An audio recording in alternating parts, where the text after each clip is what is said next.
back, ladies and gentlemen, to the Proper Picks podcast, where if you're not betting proper, anything else would be uncivilized.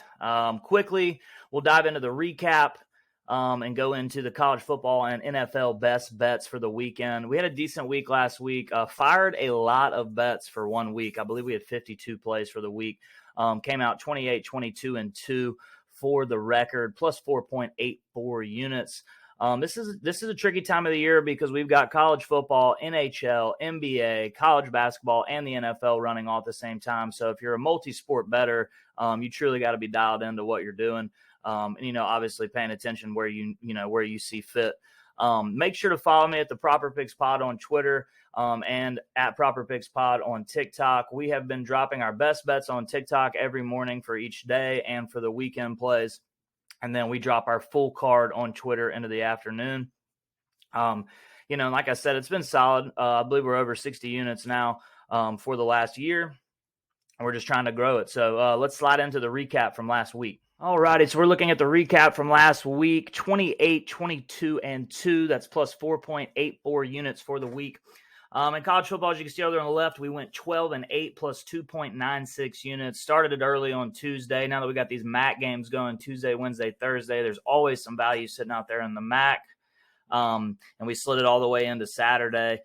Just quickly, some notable games. Really love that backdoor touchdown in the USC-Colorado game. That was our 2-unit play on Friday night. That was one of 2-unit plays for the week. We cashed both of our big bets for the weekend, which was nice. And that game just got real close towards the end. USC was just, fortunate for us. USC put one more in at the end of the ball game. Really liked our UConn and Navy calls. UConn was a 14.5-point dog to Liberty. Liberty coming off that big win against Arkansas. And then we had Navy, same kind of game against Notre Dame, who was coming off a big win against Clemson. Some tough L's. Houston, it really wasn't close, so it wasn't a tough, bad beat. It was just watching that game, knowing that we were putting up the points we needed. They just could not stop anybody. At Marshall, that was a tricky one. Under 48.5 goes to 49. You missed by a half point, but that happens. Really disappointed in our Tulane bet. I really felt like we were on the right side of that one going up against Central Florida. They were 8-1 on the season, also 8-1 against the spread.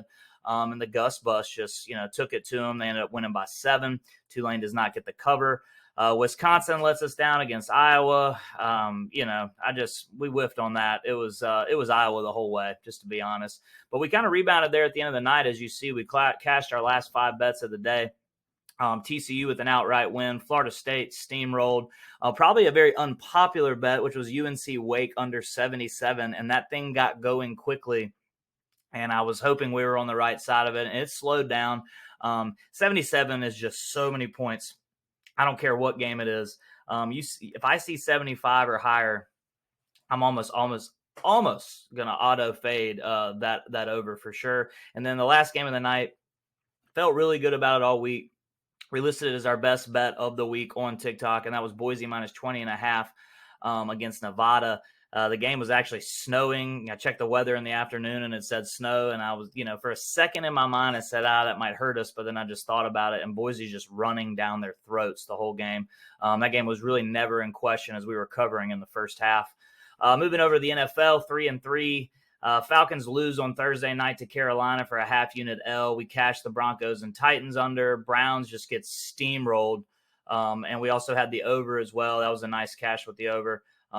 As our two of our 3 bigger bets on Sunday hit. And we did catch the teaser 49ers pick'em, which was a little dice, and then the Broncos plus 7. Like I said, 3-3, pretty much a break-even spot there in the NFL. NBA was 3-4-1, minus 0.74, minor loss there, but just, the Celtics push killed. We were in double digits the whole game, and they just kind of got backdoored down to the number. Magic -1 just get whooped in the fourth quarter the other night. Warriors lose outright in a game against the Kings. Did not see that coming. In the NHL, we went 2-1 plus 1 unit. Pretty simple. The whole thing was ruined by the Caps. I believe it was on Thursday night. Plus 110. We had a 2-unit money line. It was our best bet of the day, and they lose by 1 in overtime. So that was the difference between, being up 4 units to up 1, happens. College basketball, solid week. We went 8-6 plus 1.65 units for the week.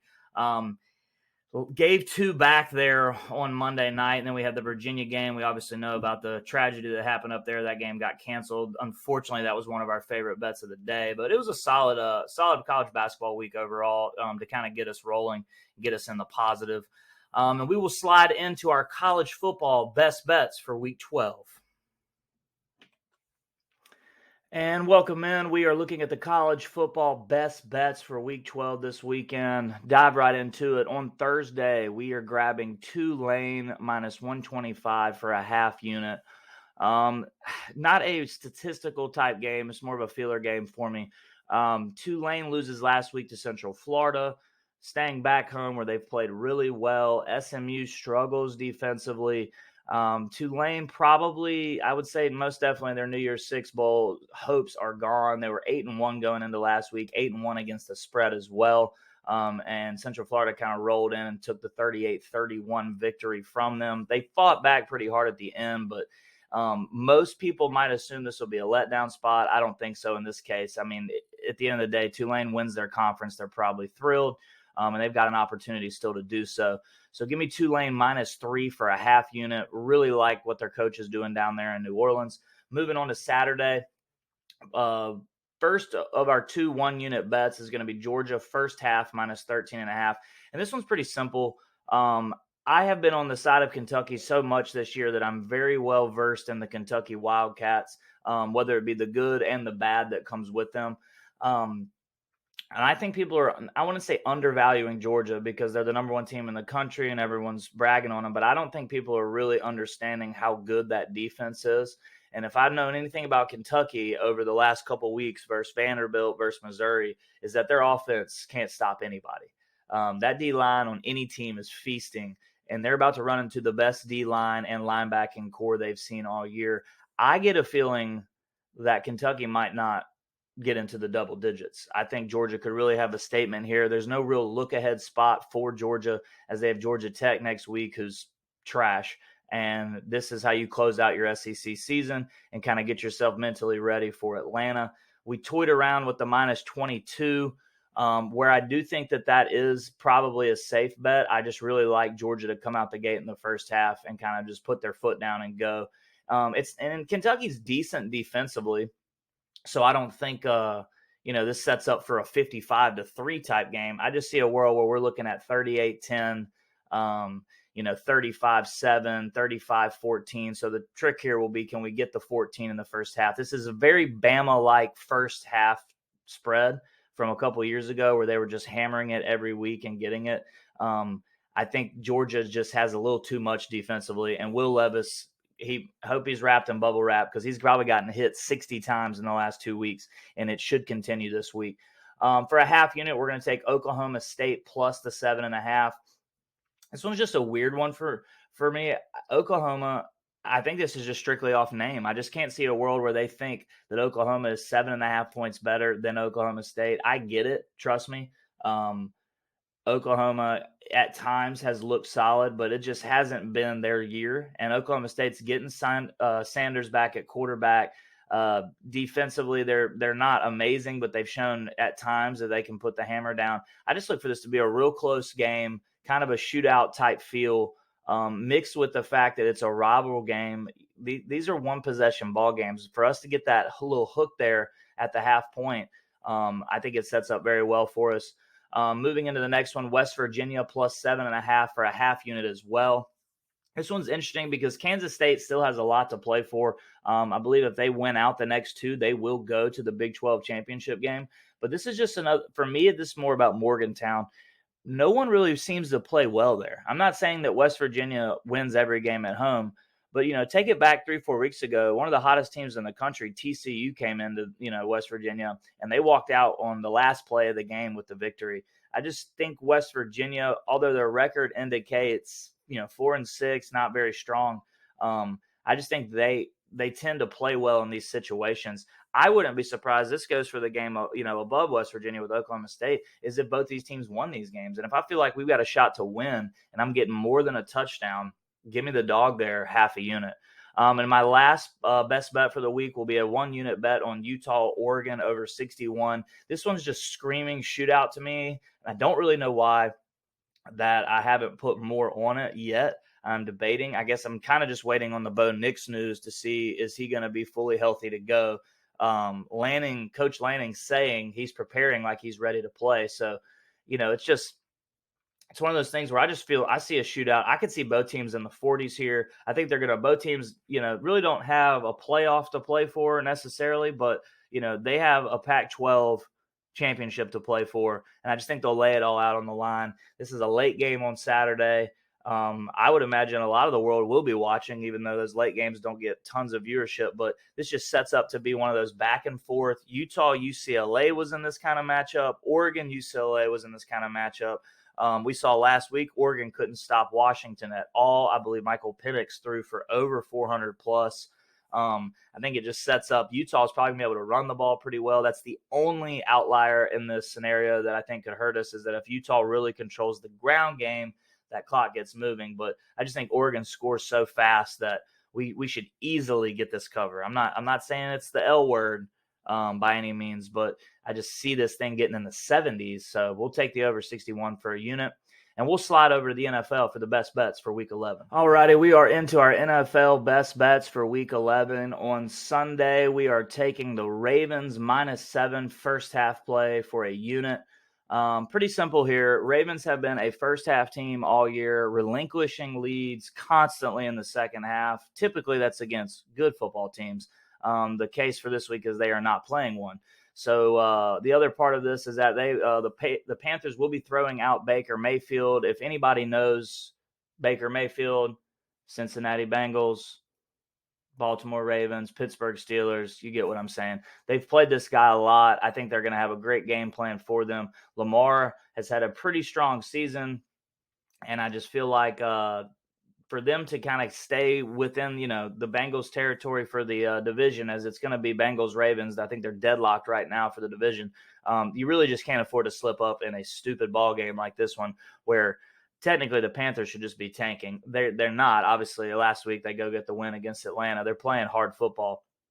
But something's screaming to this one that the Ravens have the biggest win of the week at home. Just sets up very well. I feel like the Ravens will run the ball a good bit against this Panthers defense. Falcons tried it last week, were pretty unsuccessful, but the Ravens do it a little differently with Lamar. So give me the -7 first half for a unit. Probably my play of the week for the NFL is the next one, Patriots -3 for a unit. Debating on sprinkling a couple more on there. I tend to be very unit conservative when it comes to sports betting. I don't like to just see a line and go, 5-unit mega whale max play of the year. I try to be very consistent about my unit structure, but this one, just something about it is just reeking for the Patriots. It kind of reminds me of the Colts game a couple weeks ago. Simply put here, Jets have not beat the New England Patriots in Foxborough in 13 tries. Now, I know a lot of that has to do with Tom Brady and, the dominance of that era with what they had, but it's just setting up to me that if you got a Jets team that's 7-3 and playing really well, they've won some big games, and a Patriots team that's just kind of, middle of the road, why would the Pats be the favorite here? I think, it's because Vegas knows. And honestly, we should all know Bill Belichick dials up for these games very well. He loves winning divisional games, and he loves playing, I'm not saying weaker, but new quarterbacks. He confuses the shit out of new quarterbacks. Take it all the way back to that Colts game a couple weeks ago. I believe they beat the Colts 25-0 or 25-7, something like that. Ellinger was getting his first start. Now, this isn't Zach Wilson's first start, but he has shown to be a very new quarterback in a lot of his games where he makes a lot of questionable decisions, and that's where Bill Belichick is usually sitting throughout the week, drawing up a scheme.